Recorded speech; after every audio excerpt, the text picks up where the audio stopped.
ഒരു യഥാർത്ഥ കൂട്ടുകാരന്റെ സ്വഭാവം എന്താ? അയാൾ സങ്കടത്തിൽ മാത്രമല്ല, നമ്മുടെ കൂട്ടുകാരൻ ഒരു വിപത്തിലേക്ക് ചെന്ന് വീഴാൻ പോകും, അയാൾ ഒരു കുഴിയിൽ വന്ന് വീഴാൻ പോവാ, നമ്മളാണെങ്കിൽ എന്ത് ചെയ്യും? ഒരു ആത്മാർത്ഥ സ്നേഹമുള്ളവനാണ് എന്ത് ചെയ്യും?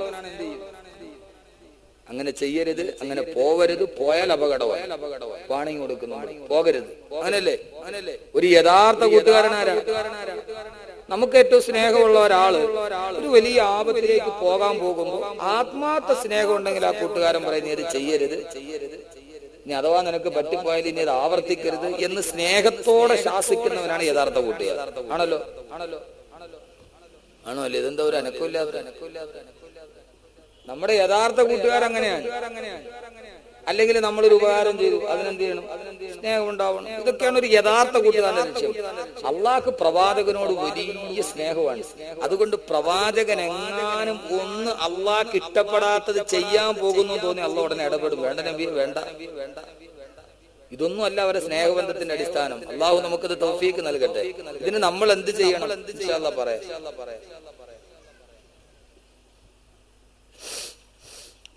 ആദരവായ പ്രവാചകൻ നബി മുഹമ്മദ് മുസ്തഫ സല്ലല്ലാഹു അലൈഹി വസല്ലം, അള്ളാഹുവിന്റെ പ്രവാചകൻ ഒരിക്കൽ സദസ്സിലിരിക്കുമ്പോൾ മക്ക പ്രമാണികൾ പ്രവാചകന്റെ അടുക്കിലേക്ക് കടന്നു.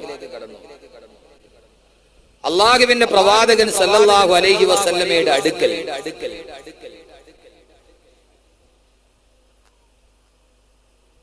മക്ക പ്രമാണിമാരിയ്ക്കുമ്പോൾ പ്രമാണിമാര് പറഞ്ഞു, ഏ പ്രവാചകരെ, അങ്ങയുടെ കൂടെ എപ്പോഴും ഇരിക്കുന്നത് പാവങ്ങളാണ്. പാവപ്പെട്ട, വസ്ത്രം കീറി മുറിഞ്ഞ, ഒന്നും തിന്നാനില്ലാത്ത കുറെ സാധുക്കളാണ് നിങ്ങളുടെ കൂടെ ഇരിക്കുന്നത്. അതുകൊണ്ട് മക്ക പ്രമാണിമാരായ ഞങ്ങളുടെ അടുക്കൽ, ഞങ്ങൾക്ക് നിങ്ങളുടെ അടുക്കൽ വന്നിരിക്കാൻ പറ്റൂല. ഈ പാവപ്പെട്ടവന്റെ കൂടെ, അധകൃതരുടെ കൂടെ, അവർണരുടെ കൂടെ ഞങ്ങൾക്ക് ഇരിക്കാൻ പറ്റൂല. അപ്പൊ ഈ ബിലാലിനെ പോലെ, അമ്മാറിനെ പോലെ, അബ്ദുല്ലാഹിബ്നു ഉമ്മു മക്തൂമിനെ പോലെ കറുകറുത്ത അടിമകളായ പാവങ്ങളെ മാറ്റി നിർത്തിയാൽ ഞങ്ങൾ ഇസ്ലാമിലേക്ക് വരാം എന്ന് അവരൊരു ഡിമാൻഡ് വെച്ചു. പ്രവാചകൻ അവരുമായിട്ട് ചർച്ച നടത്തുക. അപ്പൊ അള്ളാന്റെ റസൂലിന് തോന്നി ശരിയാണല്ലോ. കാരണം പ്രവാചകന്റെ മനസ്സിലെ ചിന്ത എന്താ? ബിലാലിനെയും ഉമ്മു മക്തൂമിനെയൊക്കെ അല്പനേരം മാറ്റി നിർത്തിയാലും ഇവർ ഇസ്ലാമിലോട്ട് വരുമല്ലോ, അതിലൂടെ അവരുടെ അനുയായികളും ഇസ്ലാമിലേക്ക് വരുമല്ലോ. അതുകൊണ്ട് ഇവരെ ഒന്ന് മാറ്റി നിർത്തിയാൽ എന്താണ് എന്ന് പ്രവാചകന്റെ മനസ്സിലൊരു ചിന്തയുണ്ടായി. ആ ചിന്തയിൽ പ്രവാചകൻ ഇരിക്കുമ്പോഴാണ് ബഹുമാനപ്പെട്ട അബ്ദുല്ലാഹിബ്നു ഉമ്മു മക്തൂം റളിയല്ലാഹു അൻഹു, കണ്ണ് കാണില്ല, അന്ധനായ സഹാബിയാണ്, കാഴ്ചയില്ല. അദ്ദേഹം പ്രവാചകന്റെ ഇരിക്കുന്നതിന്റെ മുമ്പിലെത്തി അള്ളാഹുവിന്റെ റസൂലിനോട് സലാം പറഞ്ഞു. റസൂലുള്ള നോക്കുമ്പോ ആരെയാണോ മാറ്റി നിർത്തണം എന്ന് ഇവർ ആവശ്യപ്പെടുന്നത്, അതേ വർഗത്തിൽപ്പെട്ട പാവപ്പെട്ടവനായ, ദളിതനായ, അടിമയായ, കറുത്തവനായ, അന്ധനായ അബ്ദുല്ലാഹിബ്നു ഉമ്മു മക്തൂം തന്റെ മുമ്പിൽ വന്ന് സലാം പറയുക. അള്ളാന്റെ റസൂല് പെട്ടെന്ന് സലാം മടക്കിയില്ല. അള്ളാന്റെ റസൂലിന്റെ മുഖം വല്ലാതെ ഒന്ന് ചുളിഞ്ഞുപോയി. ഉമ്മു മക്തൂം ഇപ്പോഴെന്തിനാ ഈ സദസ്സിലേക്ക് വന്നത്? റസൂലുള്ളാഹിയുടെ മനസ്സ് മുഖമൊന്ന് ചുളിഞ്ഞു. കാരണം എന്താ? മക്ക പ്രമാണിമാരിയ്ക്കാൻ ആ സമയത്ത് എന്തിനാണ് ഈ ഉമ്മു മക്തൂം ഇപ്പോഴും വന്നത്? എന്തിനാ? റസൂലുള്ളാഹിയുടെ മുഖം ഒന്ന് ചുളിഞ്ഞു. സാധാരണ നമുക്ക് തോന്നണമായി എന്ന് നമ്മൾ സാധാരണ പറയുമ്പോൾ മുഖം ഒന്ന് ചുളിയുമല്ലോ. അങ്ങനെ റസൂലുള്ളാഹിയുടെ മുഖം ഒന്ന് ചുളിഞ്ഞു. ഈ പാവപ്പെട്ടവനോട് മനസ്സിൽ ഒരു വല്ലാത്ത അപകർഷതാബോധം, ഒരു അലോസരതയുണ്ടായി. അള്ളാഹു എന്ത് ചെയ്തു? കൂട്ടുകാരൻ ഇടപെട്ടു. അള്ളാഹുവിനറിയാം അങ്ങനെ ഒന്നുണ്ടായാൽ അവരുടെ സ്നേഹബന്ധം തകരും. അള്ളാഹുവിന്റെ പ്രവാചകന്റെ മുഖം വല്ലാതെ ചൊളിഞ്ഞുപോയി. അബ്ദുല്ലാഹിബ്നു ഉമ്മു മക്തൂം എന്തിനാ ഇങ്ങനെ വന്നതെന്തിനാ? ആ സമയത്താണ് അള്ളാഹു ജിബ്രീലിനെ പറഞ്ഞു വിടുന്നത്. പറഞ്ഞു കൊടുക്ക് ജിബ്രീലേ പോയി. അബസ വതവല്ലാ അനജാഹുൽ അമാ വമാ യുദ്രീക ലഅല്ലഹു യസ്സക്കാ ഔ യസ്സക്കറു ഫതൻഫഅഹു ദിക്റാ.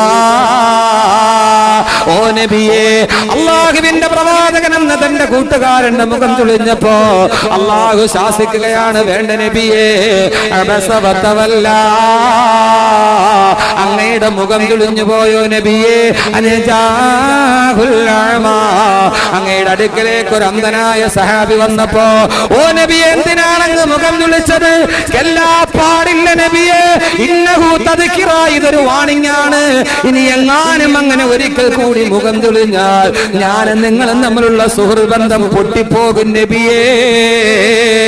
പാവപ്പെട്ടവൻ എനിക്ക് വേണ്ടപ്പെട്ടവനാണ്, ആ പാവപ്പെട്ടവൻ ഞാനുമായിട്ട് അടുത്തവനാണ്.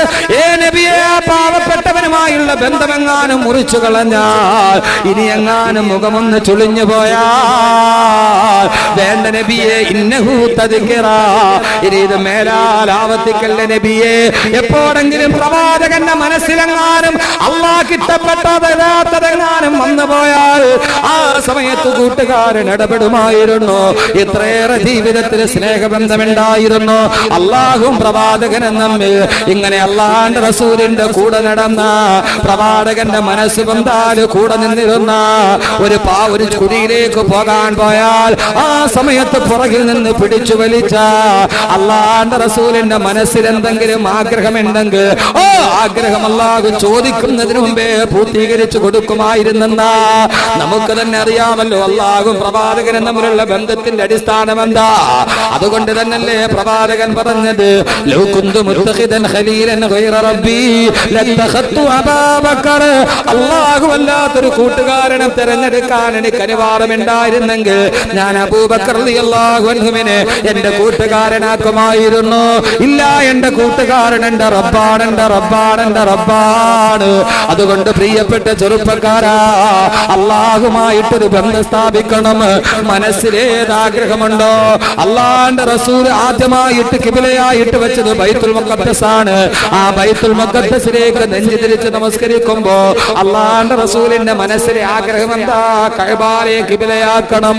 ബൈത്തുൽ മുഖദ്ദസിലേക്ക് കൈകെട്ടി നിസ്കരിക്കുമ്പോഴും അല്ലാഹുവിന്റെ റസൂലിന്റെ കണ്ണുകൾ ആകാശത്തേക്കാണ്. ജിബ്രീൽ വരുന്നുണ്ടോ? കഅബയെ ഖിബലയാക്കാൻ ആയത്തിറങ്ങുന്നുണ്ടോ? കാരണം അല്ലാഹുവിന്റെ റസൂലിന്റെ മനസ്സിലൊരു ആഗ്രഹമുണ്ടെന്ന് അല്ലാഹു അറിഞ്ഞാൽ മതി. അപ്പോൾ തന്നെ അല്ലാഹു ആഗ്രഹം സാധിപ്പിച്ചു കൊടുക്കുന്ന രീതിയിൽ അല്ലാഹുവിന്റെ റസൂലും അല്ലാഹു തമ്മിലുള്ള പ്രേമബന്ധം, അനുരാഗബന്ധം അത്രത്തോളം ഉണ്ടായിരുന്നെങ്കിൽ സഹോദരങ്ങളെ, ഇത് വെറുതെ പറയുന്നതല്ല. അതുകൊണ്ടല്ലേ ഉമർ ഖാദിർ റളിയല്ലാഹു തആല അൻഹു പറഞ്ഞത്, ഫസകാഹു കൽസ മഹബ്ബത്തിൻ തസ്നീമാ സല്ലു അലൈഹി വസല്ലിമു തസ്ലീമാ. ഉമർ ഖാദിയുടെ വാക്കാണിത്. ഫസകാഹു കൽസ മഹബ്ബത്തിൻ തസ്നീമാ, അവർ അനുരാഗത്തിന്റെ തസ്നീമിൽ നിന്ന് കോരിക്കുടിച്ചെന്ന് പറഞ്ഞാൽ അവര് പ്രേമാനുരാഗത്തിന്റെ തസ്നീം നദിയിൽ നിന്ന് അല്ലാഹുവും പ്രവാചകനും കോരിക്കുടിച്ചെന്ന് ഉമർ ഖാദി പറഞ്ഞെങ്കിൽ എന്റെ സഹോദരങ്ങളെ, ആ സ്നേഹബന്ധത്തിന്റെ അടിസ്ഥാനം എന്താ? അല്ലാഹുവിന്റെ റസൂലിന്റെ മനസ്സിലൊരു ആഗ്രഹമുണ്ടെന്ന് അറിഞ്ഞാൽ മതി. അപ്പോൾ തന്നെ അല്ലാഹു അത് സാധിപ്പിച്ചു കൊടുക്കലാ പതിവ്. കഅബയെ ഖിബലയാക്കണമെന്ന് പ്രവാചകൻ ആഗ്രഹമാണ്. കഅബയെ ഖിബലയാക്കുമെന്നുള്ള ആയത്ത് വരുന്നോന്നറിയാൻ അല്ലാഹുവിന്റെ റസൂലിന്റെ കണ്ണെപ്പോഴും ആകാശത്തേക്കാ. ഉടനെ ജിബ്രീലിനെ പറഞ്ഞു വിട്ടു അല്ലാഹു സുബ്ഹാനഹു വ തആല, എന്റെ കൂട്ടുകാരന്റെ മനസ്സിലൊരു ആഗ്രഹമുണ്ടെങ്കിൽ ആ ആഗ്രഹം സാധിപ്പിച്ചു കൊടുക്കൽ എന്റെ കടമയല്ലേ? ഓ നബിയെ, കുഴപ്പമില്ല. ഖദ്നറാ തകല്ലുബ വജ്ഹിക ബിസ്സമായി ഫലനുവല്ലിയന്നക ഖിബ്ലതൻ തർലാ. ഓ നബിയെ, കഅബയിലേക്ക് നെഞ്ചു തിരിക്കണമെന്ന് ആഗ്രഹമുണ്ടോ? മനസ്സിൽ ആഗ്രഹം വെച്ച് നടക്കണ്ട. ഫലനുവല്ലിയന്നക ഖിബ്ലതൻ തർലാ, അങ്ങക്ക് ഇഷ്ടപ്പെട്ട കഅബയിലേക്ക് നെഞ്ചു തിരിച്ചോ നബിയേ. സ്നേഹത്തിന്റെ അടുത്ത പാഠം, അള്ളാഹുവിന്റെ റസൂലിന്റെ മനസ്സിലൊരു ആഗ്രഹം ഉണ്ടെന്ന് അള്ളാഹ്ക്ക് അറിഞ്ഞാൽ മതി. ചോദിക്കുക പോലും വേണ്ട. ചോദിക്കണോ? ചോദിക്കണ്ട. റസൂൽ വലിയൊരു നമ്മുടെ സ്നേഹം എന്ന് പറഞ്ഞാൽ എന്താ? നമ്മളോട് ചോദിച്ചിട്ടില്ല, മനസ്സിലൊരു ആഗ്രഹമുണ്ട്. ഇപ്പൊ നമ്മുടെ ഭാര്യയോടുള്ള സ്നേഹം നമുക്ക് എന്താ? നമ്മളിപ്പോ അടുത്ത ടൗണിൽ കൂടെ പോത്തങ്കോട്, അടുത്ത പോത്തങ്കോടല്ലേ, പോത്തങ്കോട് നമ്മൾ അതിലേ പോവാണ്. അപ്പൊ പോണ വഴിക്ക് ഇടത് ഭാഗത്ത് രാജകുമാരി ടെക്സ്റ്റൈൽസ്. അങ്ങനെ നടന്നു പോകുമ്പോൾ നമ്മൾ കണ്ട് രാജകുമാരി ടെക്സ്റ്റൈൽസിന്റെ ആ കണ്ണാളിച്ചില്ലില് നല്ല ഒരു ചുരിദാർ ഇട്ടിരിക്കുന്നു. ഒന്നുകിൽ അനാർക്കലി അല്ലെ പാട്ടിയാരെ തുടങ്ങി. അങ്ങ് സിക്കിം മുതൽ തുടങ്ങിയതാണ് ചുരിദാറിന്റെ പേര്. പാട്ടിയാല, അനാർക്കലി, അവസാനം ഗുജറാത്ത്, കേരളം വരെ എത്തുമ്പോൾ അതിന്റെ അവസാനിക്കാറ് ഒരു കാലേ കാണൂ. ചുരിദാറിന്റെ പേരാണ് അനാർക്കലി, പാട്ടിയാല, പാറ്റ്ന, ഗുജറാത്ത്. ഇപ്പൊ ഏറ്റവും അവസാനം ഇപ്പൊ കേരളം വരെ എത്തുമ്പോ ചുരിദാറിന് കേരളം എന്ന് പേരിട്ട് അതിന്റെ കേരളത്തിന്റെ ഭൂപടം പോലെ ഒരു കാലമുള്ളത്, മറ്റേ കാല് ഫ്രീ. അപ്പൊ അങ്ങനെ വരുന്ന സാധനം നമ്മളിങ്ങനെ നടന്നു പോകുമ്പോ നമ്മുടെ ഭാര്യ കൂടെ ഉണ്ട്. ഭാര്യ ആ കണ്ണാടിച്ചില്ലിനകത്തൊരു നല്ല ചുരിദാർ കണ്ടു, അല്ലെങ്കിൽ തൊട്ടപ്പുറ ഗോൾഡ് സൂക്ക് ഉണ്ട്. ഗോൾഡ് സൂക്കില് ആ കഴുത്തില്ലാത്ത ഒരു സാധനം ഉണ്ടല്ലോ, താലിമാലയൊക്കെ ഇട്ട് വെച്ചേക്കണ കഴുത്തില്ലാത്തൊരു ഡെമോ. ആ ഡെമോയിൽ നല്ല ഒരു നെക്ലേസ് കിടക്കണം 1.25 പവന്റെ. നമ്മുടെ ഭാര്യ ഇങ്ങനെ നമ്മുടെ കൂടെ നടന്നു വരുന്ന സമയത്ത് ഈ പാവം അറിയാതെ ഇങ്ങനെ ഒന്ന് നോക്കി. നമ്മൾ കണ്ടു തന്റെ ഭാര്യ ഈ കണ്ണാടി ചില്ലിൽ കിടക്കണ ചുരിദാറോ അല്ലെങ്കിൽ നെക്ലേസോ ഇതിങ്ങനെ ഇവള് ഒളികണ്ണിട്ട് നോക്കണത് നമ്മൾ കണ്ടു എന്ന് നമ്മൾ ഭാവിച്ചില്ല. കാരണം പണ്ടാരം മേടിച്ചു കൊടുക്കേണ്ടി വരും. അപ്പൊ നമ്മുടെ കൂടെ നടക്കുമ്പോഴും സ്വർണ്ണക്കടയുടെ മുമ്പിൽ കൂടെ തുണിക്കടയുടെ മുമ്പിൽ കൂടെ പെണ്ണിനെ കൊണ്ടുപോകാൻ പാടില്ല എന്നാണ് പഴമക്കാർ പറയുന്നത്. കാരണം കഴുത്തിൽ ഇങ്ങനെ ഇരിക്കും. അപ്പൊ ഇങ്ങനെ ഭാര്യ ഇടയ്ക്കിടയ്ക്ക് നോക്കുന്നത് നമ്മൾ കാണുന്നുണ്ട്. പക്ഷെ നമ്മൾ കണ്ട ഭാവം നടിച്ചില്ല. നമ്മളിങ്ങനെ നടന്നു വന്നു, വീട്ടിൽ വന്നു, അവള് പാവം ഒന്നും പറഞ്ഞില്ല, ഭർത്താവിനോട് പറഞ്ഞില്ല. കാരണം അവക്കറിയാം ഭർത്താവിനോട് പറഞ്ഞിട്ട് കാര്യമില്ല. കാരണം പാവപ്പെട്ട മുസ്ലിയാരാണ് ഭർത്താവ്, അദ്ദേഹത്തിന്റെ ആകെ ശമ്പളം 3000 ഗുരുവാണ്. അതുകൊണ്ട് 2 ചുരിദാർ എടുത്താൽ തീർന്നു പട്ടിണി. ബാക്കി 3000 രൂപ കിട്ടിയാൽ 2 ചുരിദാർ എടുത്തിട്ട് ഒരു സാധനത്തിന്റെ വില എന്തോ ഒരു സാധനം. ഒരു നേരത്തെ ഡ്രസ്സ് എടുത്താൽ തീർന്നു 1 മാസത്തെ ശമ്പളം. അപ്പൊ അതുകൊണ്ട് ലോകത്താകെ മാറ്റമില്ലാത്ത ഒരു 2 സാധനമുള്ളൂ. ഖുർആൻ പറഞ്ഞു ലാ തബ്ദീല ലികലിമാത്തില്ല, അള്ളാഹുവിന്റെ വചനത്തിന് മാറ്റമില്ല, മുസ്ലിയാരുടെ ശമ്പളത്തിന് മാറ്റമില്ല. ഇവിടെ ഒഴിച്ച് ഇവിടെ മാറിയുന്ന സലാഹുദ്ദീൻ മൗലവി ഇവിടുത്തെ കമ്മിറ്റിക്കാർ നല്ല കമ്മിറ്റിക്കാരാണ്, നല്ല രീതിയിൽ ശമ്പളമൊക്കെ വർദ്ധിപ്പിക്കുന്നുണ്ട് എന്ന് കമ്മിറ്റിക്കാരെ കുറിച്ച് അതായത് നല്ല അഭിപ്രായമാണ് ഇമാമിന്. അള്ളാഹു നിലനിർത്തി തരട്ടെ, ഇനിയും വർദ്ധിപ്പിച്ചു കൊടുക്കട്ടെ. അള്ളാഹു അതിനുള്ള എല്ലാ ആവശ്യങ്ങളും അള്ളാഹു നൽകിയിരിക്കുകയാണ്. ഏതായാലും സഹോദരങ്ങളെ, അവസാനം നമ്മൾ വീട്ടിൽ പോയി നമ്മുടെ ഭാര്യയുടെ മനസ്സിൽ ഇങ്ങനെ ഒരു ആഗ്രഹം ഉണ്ടെന്ന് നമുക്കറിയാം. പിറ്റേ പ്രാവശ്യം ഏതായാലും റമളാൻ കഴിഞ്ഞു, പെരുന്നാളൊക്കെ ആയി. ഒരു ഇമാമിന് ഏറ്റവും കൂടുതലൊക്കെ ശമ്പളമൊക്കെ മാറ്റി പെരുന്നാളിന് കുറച്ച് കൈമുടക്ക് കിട്ടും അല്ലെ. പെരുന്നാൾ നിസ്കാരമൊക്കെ കഴിഞ്ഞ് ഉസ്താദിനെ ഒന്നൊന്ന് കെട്ടിപ്പിടിച്ച് വാരിയിൽ പൊടിഞ്ഞു പോവും. കെട്ടിപ്പിടുത്തത്തിൽ എന്തേലും വൈരാഗ്യം ഉണ്ട് തീർക്കണം അവിടെ. ഇനി കെട്ടിപ്പിടിക്കണതിന്റെ ഇടയിൽ ഉസ്താദിനോട് എന്തേലും വൈരാഗ്യം ഉണ്ട്, കെട്ടിപ്പിടിക്കണതിന്റെ ഇടയിൽ കഴുത്തിപ്പിടുത്തൊരു ഞെക്കും കൂടെ കൊടുക്കും, അറിയൂലല്ലോ ഇതിന്റെ ഇടയിൽ. അപ്പൊ ആ സമയത്ത് കൈമുടക്കൊക്കെ കൊടുക്കും. ഉസ്താദിനൊരു അല്പ പൈസയും മറ്റു കാര്യങ്ങളൊക്കെ. ഒരു ഇമാമിന്റെ തുച്ഛമായ ശമ്പളത്തിൽ ജോലി ചെയ്യുന്ന ഒരു പള്ളി ജീവനക്കാരന്റെ വീട്ടിൽ എന്തെങ്കിലും കാര്യം നടക്കുന്ന റമളാൻ ശേഷമാണ്. വീട് ഷീറ്റാണ്, അത് മാറ്റി ഒന്ന് വാർക്കണം, ഇൻഷാ അല്ലാഹ് റമളാൻ കഴിയട്ടെ എന്നേ പറയും. ഒരു കാരണം അദ്ദേഹം ഇപ്പൊ ഒരു തൊഴിലാളിക്ക് അയാൾ എന്തെങ്കിലും ചെയ്യുന്ന ഓണത്തിന് ബോണസ് കിട്ടുമ്പോഴാണ്. ബോണസ് കിട്ടട്ടെ എന്തെങ്കിലും ചെയ്യാം. അല്ലെങ്കിൽ മോള് ഒരു 5 വയസ്സായ മോളുണ്ട്, ഒരു ചെറിയ സ്വർണ്ണക്കടുക്കം മേടിച്ചിരുന്നു, ഇൻഷാ അല്ലാഹ് റമളാൻ കഴിയട്ടെ. കാരണം ആ സമയത്താണ് ശമ്പളം കഴിഞ്ഞ് എന്തെങ്കിലും കിട്ടുന്നത്, വീട്ടിലെ ഒരു കാര്യം നടക്കുന്നത്. അപ്പൊ അന്ന് കൊണ്ടുവന്ന് മുസാവത്തൊക്കെ ചെയ്ത് നോക്കിയപ്പോ കുറെയൊക്കെ കൊള്ളാം. ചില ബിരുദന്മാരുണ്ട് അന്ന് കൊടുക്കൂല. അവരെന്തെന്നറിയോ, 100 രൂപയുടെ ഫോട്ടോ സ്റ്റാറ്റ് എടുക്കും, ഫോട്ടോ സ്റ്റാറ്റ് കൊണ്ട് ഉസ്താദിനും കൊടുക്കും, 100 പോക്കറ്റിലും വെക്കും. അങ്ങനെ ചില ആളുകളുണ്ട്. അപ്പോ അതൊക്കെ എണ്ണിക്കഴിഞ്ഞ് കിട്ടിയത് പെരുന്നാൾ കഴിഞ്ഞപ്പോ പോയ വഴിക്ക് പോത്തങ്കോട് ഇറങ്ങി. അന്ന് ഭാര്യ നോക്കി ആ ചുരിദാറോ ഒരു നെക്ലേസോ വാങ്ങിച്ച് കയ്യിൽ വെച്ച് അങ്ങ് വീട്ടിൽ ചെന്ന് വിളിക്കണം, സുബൈദ വന്ന് ഭക്ഷണമൊക്കെ കഴിച്ചതിന് ശേഷം കൈ നീട്ടി ബിസ്മില്ലാഹ് തുറന്നു നോക്കുമ്പോ അന്ന് താൻ കണ്ടിട്ട് പറയാതെ മനസ്സിൽ വെച്ചിരുന്ന ആ നെക്ലസ്, അത് കാണുമ്പോ ഉള്ള സന്തോഷം എന്തായിരിക്കും? അതൊന്ന് കാണുമ്പോ, അത് കയ്യിൽ കിട്ടുമ്പോ, പറയാതെ ഒരു സാധനം കയ്യിൽ കിട്ടുമ്പോ അതുകൊണ്ടുള്ള ആ സന്തോഷം എന്തായിരിക്കും? ആ സ്നേഹം എന്തായിരിക്കും? തനിക്ക് ഇത്രയും ഉള്ളപ്പോഴും ഭാര്യയുടെ ആ സ്നേഹം, ആഗ്രഹം അറിഞ്ഞ് ചെയ്തു കൊടുത്ത ഭർത്താവിന്റെ സ്നേഹം, അവര് തമ്മിലുള്ള സ്നേഹബന്ധം എത്ര നന്നായിരിക്കും? അള്ളാന്റെ റസൂലും അള്ളാഹും തമ്മിലുള്ള കൂട്ടുബന്ധം ഇതാണ്. അള്ളാനെ കൂട്ടുകാരനാക്കണമെന്ന് ഇത് തന്നെയാണ്. ഒരു കൂട്ടുകാരുടെ ഇടയിൽ എന്തൊക്കെ ഉണ്ടാകുമോ അതൊക്കെ അള്ളാഹും അള്ളാന്റെ റസൂലും തമ്മിൽ ഉണ്ടായി. പറയുന്നത് മനസ്സിലാകുന്നുണ്ടോ? അപ്പൊ നന്നായിട്ട് മനസ്സിലാക്കി അള്ളാനെ കൂട്ടുകാരനാക്കാൻ വലിയ എളുപ്പമാണ്. അള്ളാഹു അങ്ങനെയാണ്. പ്രവാചകൻ ബൈത്തുൽ മുഖദ്ദസിലേക്ക് തിരിഞ്ഞേക്കുമ്പോൾ റസൂലുള്ളാഹിയുടെ ആഗ്രഹം എന്താ?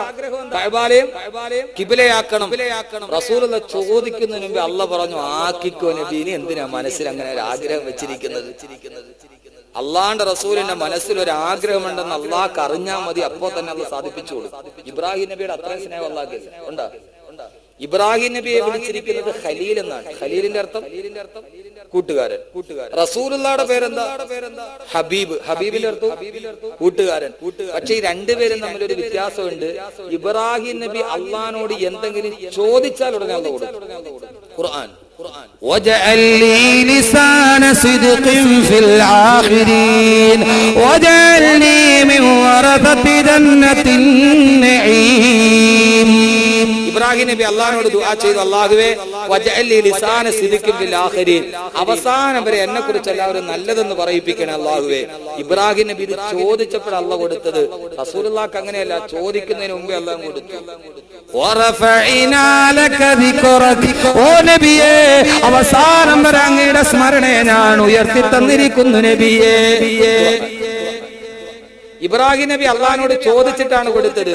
വജഅൽനീ മിൻ വറസതി ജന്നത്തിൻ നഈം, അല്ലാഹുവേ നാളെ നീ എനിക്ക് ജന്നാത്തുൻ നഈം നൽകണേ അല്ലാഹ്. ഇബ്രാഹിം നബി ദുആ ചെയ്തപ്പോഴാണ് അല്ലാഹ് കൊടുത്തത്.